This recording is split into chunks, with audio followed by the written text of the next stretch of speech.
What the heck is a Gizmotron anyway? Let's find out.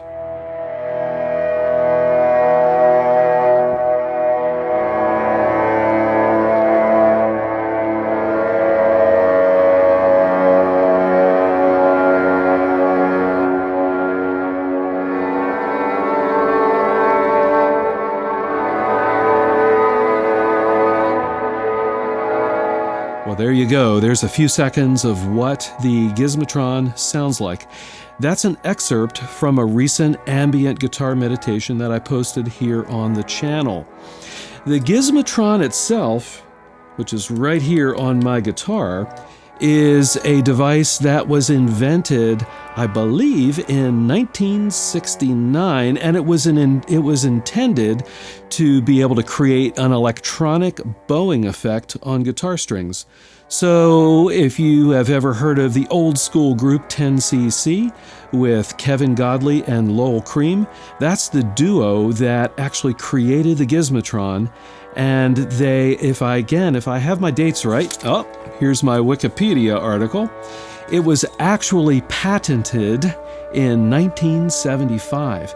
And I remember as a teenager looking through Guitar Player magazine and seeing ads for this mythical device called the Gizmotron that was supposed to turn your guitar into a string orchestra. I really wanted one as a teenager. Of course, it was out of reach for me monetarily. I couldn't afford any effects at that point. Anyway, it was used just for a few years. A couple of albums of note. One is Godley and Cream's album called Consequences, and that was kind of a weird art rock triple LP, if I remember. I actually have the box set. Album that features heavily guitar with the Gizmotron. So lots of string and orchestral sounds on that album created by the Gizmotron. Also, apparently, I'm going to have to go back and listen to this, Jimmy Page used the Gizmotron on some of the tracks in the Led Zeppelin album In Through the Outdoor. Well, as you might expect with a device that's so kind of unique, it really didn't sell well. There were mechanical issues with it. It was very hard to adjust and get to the point where you could actually use it, that the company went out of business. Everything lay dormant until about 2013 when a new company formed and redesigned the Gizmotron, and a couple years ago put it back on the market. So what I've got installed on this guitar is a Gizmotron 2.0. So how does it work? Well, basically, for each string on the guitar, there is a wheel that spins, and there is a lever that will press that wheel into the guitar string to create a bowed effect. And as you would expect, there's an electric motor with a shaft, almost like an axle on a car, that spins all the wheels that touch the strings. So let me demonstrate a little bit. I'm going to go ahead and turn the electric motor on, and you may or may not be able to hear it in the microphone. Let me lift the guitar. So my microphone's up here. So there's a little whirring sound from the electric motor. So this is definitely not a device that you want to have in a dead silent room. And basically, all you do is select the string you want to play and press down the lever for that string.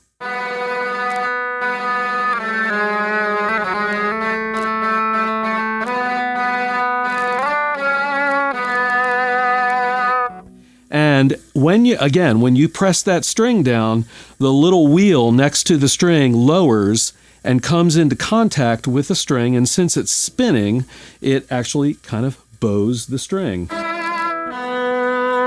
One of the great things is that because there's a lever for each string, you can play multiple strings at a time.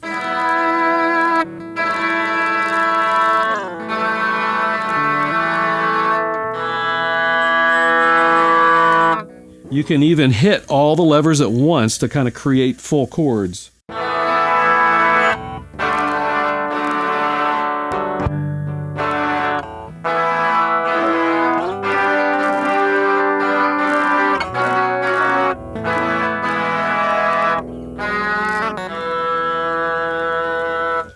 right, kind of cool. And when you start adding some effects, of course, I'm going to add effects. It's ambient guitar. You can get some really nice sounds.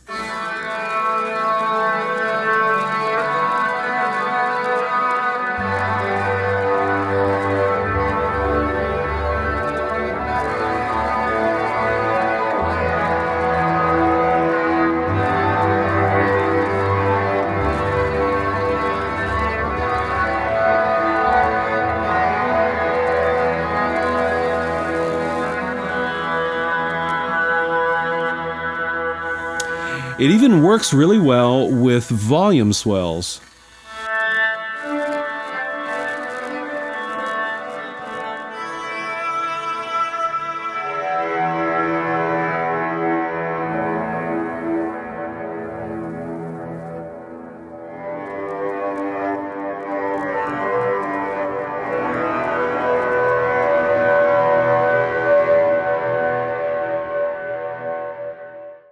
So that's a quick look at the Gizmotron in action. Again, if you want to check out a full piece, there's a link around for that ambient guitar meditation. Now, is this thing going to sell millions of units?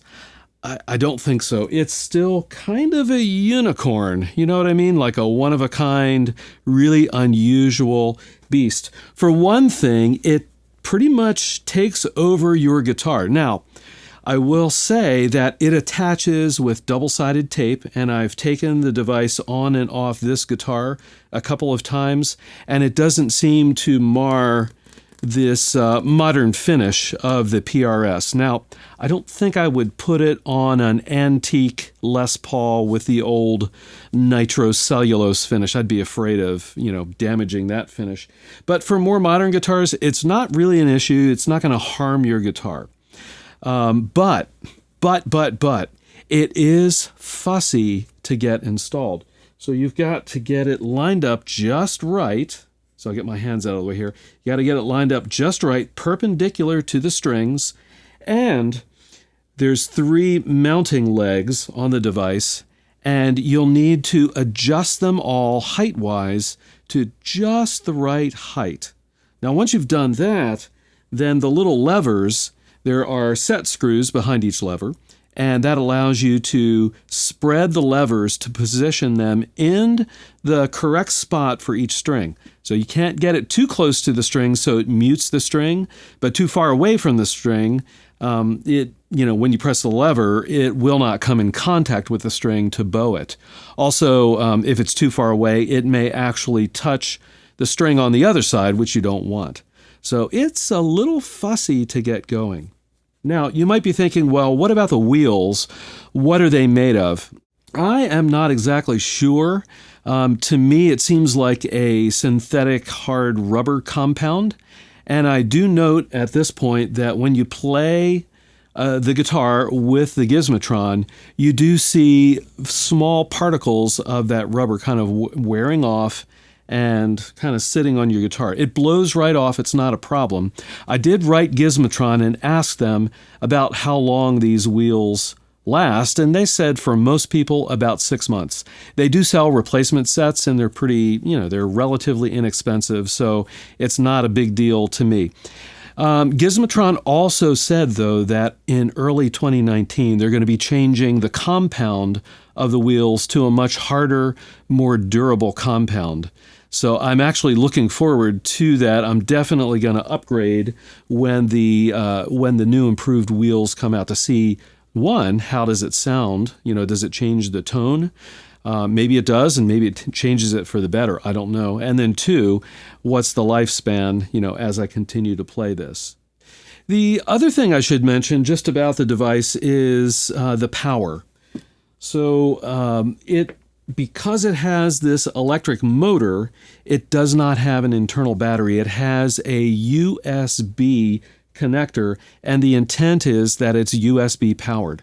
So you can plug this directly into an AC socket with one of those USB adapters. It actually comes with one of those. That's what I'm using right now. Works really well. Or you can even use a smartphone portable charger, and just plug the other end of this cable right into that and stick it in your pocket, and you've got power to go with this device. Is everybody going to want to use this? Yeah, probably not. Is a shredder, and to say it with all due respect to our shredding colleagues, is a shredder who is in a band that's very active, they're moving around the stage, maybe they're jumping. Is he or she really going to want this on their guitar? Maybe they're sweep picking or whatever. Probably not. Right? You're going to want a guitar that's kind of dedicated to the Gizmotron, and your other guitars for other purposes, you're going to use them for whatever.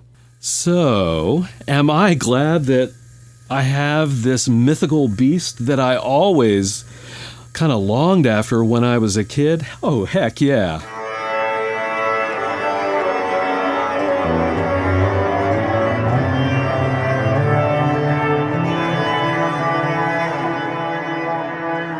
Yeah, I'm definitely looking forward to working more with the Gizmotron for some of my ambient guitar meditations. I can see a lot of use for this for adding textures and tones and layers into an ambient soundscape. So I think it'll work really well. If you haven't already done so, I would love it if you would subscribe and hit the bell notification so that you can be part of this awesome ambient guitar community. Also, if you have not yet checked out Chords of Orion music, I've got links around here for music on Spotify, Apple Music, Google Play, Tidal, you name it, it's out there. And as always, I'll see all of you on the next video.